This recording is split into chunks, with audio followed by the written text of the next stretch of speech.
Paz, irmãos, tudo bem? Passando rapidinho só para deixar esse vídeo para você. Nós estamos numa série no meu Instagram falando sobre os números à luz da Bíblia. E ontem a gente falou sobre o número 3, tá? E hoje eu quero agregar esse vídeo à postagem de ontem, tá? Porque o número 3 ele é um número muito significativo para nós. Ele é um número de muita relevância para nós. Então eu quero te trazer alguns exemplos do número 3 para agregar a postagem de ontem. Pois, como eu falei na postagem, o nosso Deus, ele é um Deus trino. E a gente pode ver esse 3 em 1 em praticamente tudo.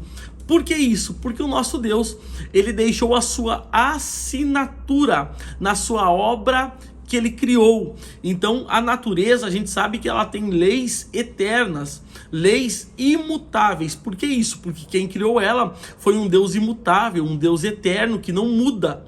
Ok? Então eu quero trazer alguns exemplos do 3 dentro da Bíblia e eu quero deixar alguns exemplos para você do número 3 na natureza, na obra da criação de Deus. A gente vê o número 3 numa infinidade de exemplos. Por exemplo, uma família, ela é composta pelo pai, pela mãe e pelo seu filho. 3 em 1, a gente vê o 3 em 1 em todas as coisas. A gente é batizado em nome do Pai, em nome do Filho, em nome do Espírito Santo. Jesus ressuscitou no 3º dia. Jonas ficou 3 dias e 3 noites na barriga do peixe. A bênção do apóstolo Paulo é baseada em 3 em 1. O que Paulo vai falar em 2 Coríntios? Que o amor de Deus, que a graça do Filho e que as doces consolações do Espírito Santo sejam com todos. Jesus foi tentado 3 vezes no deserto. Jesus, ele orou por 3 vezes no Getsêmani antes da sua crucificação.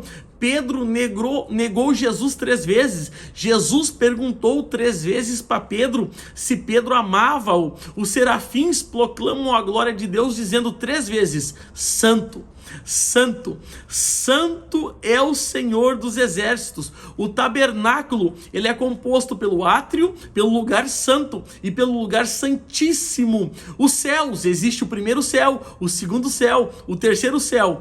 O homem, ele é composto por alma, por espírito e pelo corpo. Então a gente vê o 3 em 1 em tudo que Deus formou e na natureza, irmão. Eu quero dar alguns exemplos. Se a gente olhar para o tempo é 3 em 1. Como assim? O tempo é passado, o tempo é presente e o tempo é futuro. 3 em 1. Se a gente olhar para o espaço é largura, altura e profundidade. 3 em 1. Se a gente olhar para a base da matéria, que são os átomos, os átomos são nêutrons, elétrons e prótons. 3 em 1. Se a gente olhar para o estado básico da matéria, a matéria é sólida, líquida e gasosa. Se a gente olhar para a música, quem estuda música, a gente sabe que música é o quê? É melodia, é harmonia e é ritmo. Então o 3 em 1 está em tudo. Por quê? Porque Deus deixou as suas digitais em toda a obra criada. O nosso Deus, que é Pai, que é Filho e que é Espírito Santo, imprimiu a sua assinatura em toda a obra da criação. Deus abençoe, graça e paz.